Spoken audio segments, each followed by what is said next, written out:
আজকের রাজধানী অর্থাৎ এপ্রিল মাসের ২৬ তারিখ শনিবার। এই রাজধানীর দৃশ্য যদি আপনি দেখতেন, একদিকে পুরোনো পল্টন মোড়, এখান থেকে প্রেস ক্লাব থেকে মৎস্য ভবন, অন্যদিকে প্রধান বিচারপতির বাসভবন অর্থাৎ কাকরাইল এই মোড়। এখান থেকে ঘুরে আপনি ইন্টারকন্টিনেন্টাল হোটেলে যে সাকুরা বার আছে, অর্থাৎ বাংলাদেশ রেডিওর বেতারের আগের যে হেড অফিস সেটি, তারপর পিজি হাসপাতালের যে শেষ অংশটি পরিবার, ওখান থেকে শুরু করে শাহবাগ মোড়, তারপরে পুরো শাহবাগ মোড় থেকে মৎস্য ভবন পর্যন্ত এই রাস্তা। এই রাস্তার দুপাশে দুটো পার্ক, সরোয়ার্দী এবং রমনা। এখানে যে মানুষের ঢল নেমেছিল, এই ঢল আপনি যদি দেখতেন এবং এই ঢলের মধ্যে যদি আপনি পড়তেন আজকে, তাহলে আপনি বুঝতে পারতেন যে আওয়ামী লীগ এবং ভারত কতটা কৌশলে এখানে এগোচ্ছে। আমি প্রথমে এটাকে একটা সাধারণ সমাবেশ মনে করেছিলাম, বা ঢাকা শহরে যে এরকম একটা সমাবেশ হতে পারে এটাও আমার ধারণা ছিল না, আমি জানতামই না। কিন্তু এর আগে প্যালেস্টাইন মার্চ ফর প্যালেস্টাইন বা মার্চ ফর গাজা শিরোনাম দিয়ে জামাতপন্থী যে সকল আলেম এবং ওলামা, তারা যে বিরাট সমাবেশ করেছিলেন, তো সেটাকে চ্যালেঞ্জ জানিয়ে আজকের এই সমাবেশটি হলো মার্চ ফর প্যালেস্টাইন। তো এখানে মূলত যারা এসেছেন তাদেরকে সুন্নি মুসলমান হিসাবে আখ্যায়িত করা হয়, যারা ভালো নাম হলো আহলে সুন্নত ওয়াল জামাত। বাংলাদেশে যারা ইসলামী রাজনীতি করেন তারা তিনটি ভাগে বিভক্ত। একদিকে হলো জামায়াত ইসলামী, আর একটি হলো আহলে সুন্নত ওয়াল জামাত, এই পন্থী যারা লোকজন, আর একটি গ্রুপ রয়েছে হেফাজত। এখন এই তিনটি মূল গ্রুপের বাইরে মতাদর্শ দিক থেকে যদি আবার ভাগ করেন, তাহলে এখানে আরো বেশ কয়েকটি গ্রুপ রয়েছে। আহলে সুন্নত ওয়াল জামাত আজকে যারা এই অনুষ্ঠানে এসেছেন, তারা বলতে গেলে 100% আওয়ামী লীগপন্থী। উপরে অনেক অনেক কথা বলেন, অনেকে যা কিছু বলেন না কেন, কিন্তু এখানে মূল যে ফোর্সটি, এরা সবাই আওয়ামী লীগপন্থী। ২ নম্বরে হলো হেফাজত। হেফাজত যারা কওমি লাইনে পড়াশোনা করেন, কওমি নেসাব বলা হয়, এবং এই কওমি নেসাবের মধ্যে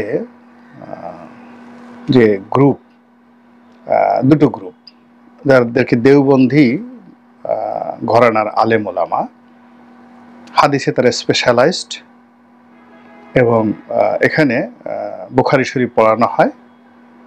হাদিস বিশেষজ্ঞ রূপে তাদেরকে কওমি মাওলানা রূপে শেখ হাসিনা তাদেরকে স্বীকৃতি দিয়ে গেছেন যে এখান থেকে দাওরায়ে হাদিস পাশ করলে তারা মাস্টার্স ডিগ্রিধারী হয়ে পড়বেন আলিয়া মাদ্রাসার মতন করে। এরকম অসংখ্য কওমি মাদ্রাসা বাংলাদেশে রয়েছে। তো এই কওমি মাদ্রাসার মধ্যে যে বিভিন্ন সংগঠন রয়েছে, এই সংগঠনের একটা কম্বাইন্ড নাম হলো হেফাজতে ইসলাম। আওয়ামী লীগ জমানাতে এই হেফাজতে ইসলামের দুটো অংশ হয়ে যায়। একটি অংশ আওয়ামী লীগ বিরোধী, আরেকটি অংশ আওয়ামী লীগপন্থী।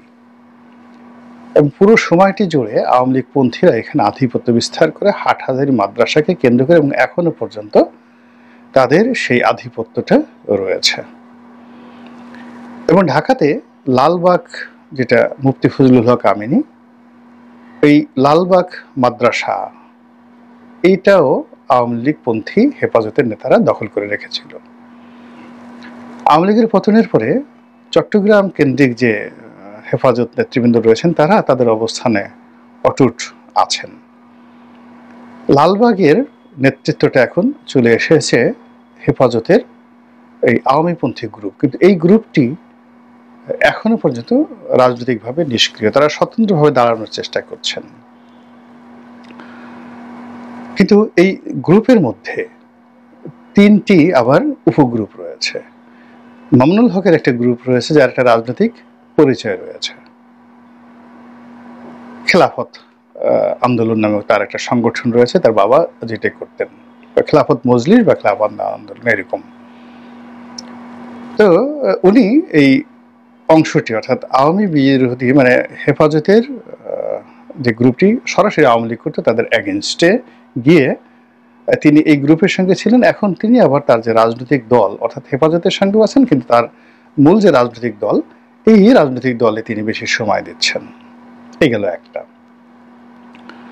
2 নম্বরে যেটা হয়েছে সেটি হলো এখানে মুফতি সাখাওয়াত আল রাজি, যিনি ফজলুল হক আমিনী সাহেবের মেয়ের জামাই, তো তার সঙ্গে আবার দেখা গেল যে আমিনী সাহেবের ছেলেদের সম্পর্ক ভালো যাচ্ছে না।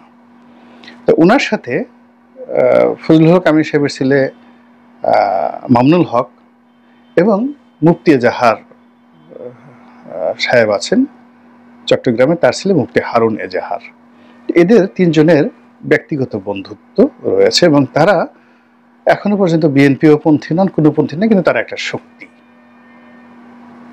তো যা হোক, এখন যেটি হয়ে গেছে সেটি হলো ওই যে ইসলামপন্থী যারা করেছেন, যাকে বলা হয় জামাতপন্থী যারা করেছেন, তাদেরকে কাউন্টার দেওয়ার জন্য আজকে যে সমাবেশটি হলো আহলে সুন্নাতুল জামাত। তো আহলে সুন্নাতুল জামাত এরা করেছেন, এদের মধ্যে আর কোনো গ্রুপ নাই, এদের মধ্যে ম্যাক্সিমাম মাইজ ভান্ডারি, এনায়েতপুরি, আটরশি, ফুলতলি পীর সাহেব, মানে যাদের তরিকা রয়েছে, সিলসিলা রয়েছে, মাজার রয়েছে, তারপরে যারা পীর মোর্শেদ এই জিনিসগুলোতে বিশ্বাস করেন, তারা আজকে বাস ভরে ভরে এসেছেন। যদিও ঠিক এই তরিকার মধ্যে চরমোনাই পড়ে, কিন্তু চরমোনাই এখানে আসেনি, ওটা আবার আলাদা একটা গ্রুপ হয়ে গেছে, একটা স্বতন্ত্র একটা গ্রুপ হয়ে গেছে। এক পক্ষ জামাত করলো, জামাতের কাউন্টার আজকে এটা করলো, যেটা আওয়ামী লীগের একটা শোডাউন হয়ে গেল। এই জামাতের তার সাথে যেমন বিএনপির কোনো সংযোগ ছিল না, আজকেরটার সাথেও বিএনপির কোনো সংযোগ নেই। এরপরে আগামী শনিবার 3 তারিখে সম্ভবত সেটা দেখেছে হেফাজত, এবং এখানে হেফাজতের যে গ্রুপটাই আসুক না কেন, এখানে 2 গ্রুপটাই আসবে। শুধুমাত্র চিহ্নিত আওয়ামী যে সকল লোকজন একেবারে নেতৃত্বের পর্যায়ে ছিল, যেমন মুফতি শফি সাহেবের ছেলে, আল্লামা শফি সাহেবের ছেলে মুফতি ফয়জুল্লাহ, ওনারা হয়তো আসবেন না, কিন্তু তাদের লোকজন আসবে। এবং হেফাজতের নামে যে সমাবেশটি হবে সেটিও বিরাট এবং ব্যাপক সমাবেশ হবে। ওর মধ্যে ধরে রাখেন 60 or 70% আওয়ামী লীগের লোকজন 2টো সমাবেশ করে ফেলল। আচ্ছা, এরপর যখন এরকম সমাবেশ হবে, চরমোনাই তো বসে থাকবে না, তারা বলবে জামাত করলো, হেফাজত করলো, আমাদেরই বা লব কম কিসে, তারা তো ইজিলি এইখানে 8-10 লাখ লোক ঢাকা শহরে তারা সমাবেশ করতে পারে এবং তাদের সেই শক্তি জানান দিতে হবে।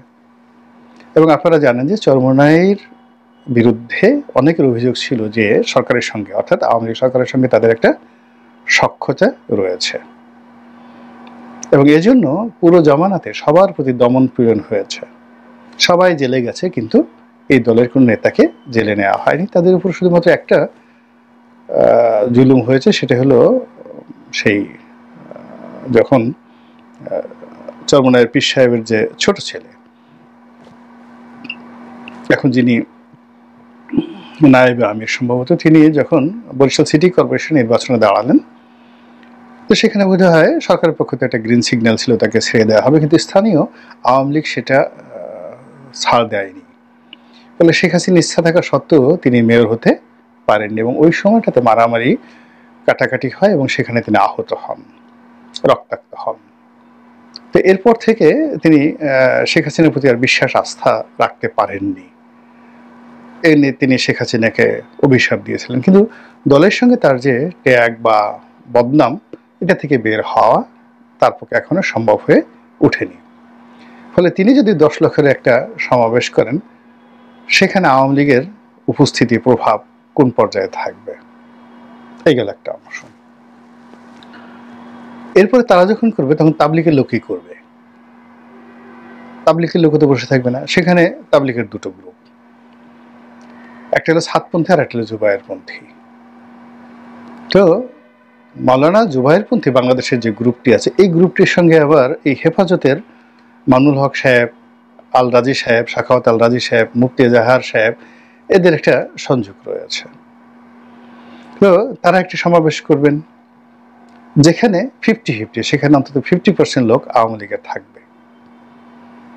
আবার যখন সাতপন্থীরা, ভারতপন্থী যারা, দিল্লি মাকরাজের অধীন যারা, দিল্লির নিজামুদ্দিনের যে তাবলিগের হেডকোয়ার্টার রয়েছে, আপনারা যারা দিল্লিতে গিয়েছেন ওখানে দেখবেন একটা স্টেশন আছে নিজামুদ্দিনের স্টেশন, মূল নাম মেহেরুলি। তো সেই মেহেরুলির অনুসারী যারা তাবলিগের লোক, তারা যে আবার কাউন্টার করেন, তারা তো 10 লাখ লোক সমাবেশ করাবেন যেখানে 100% আওয়ামী লীগপন্থী।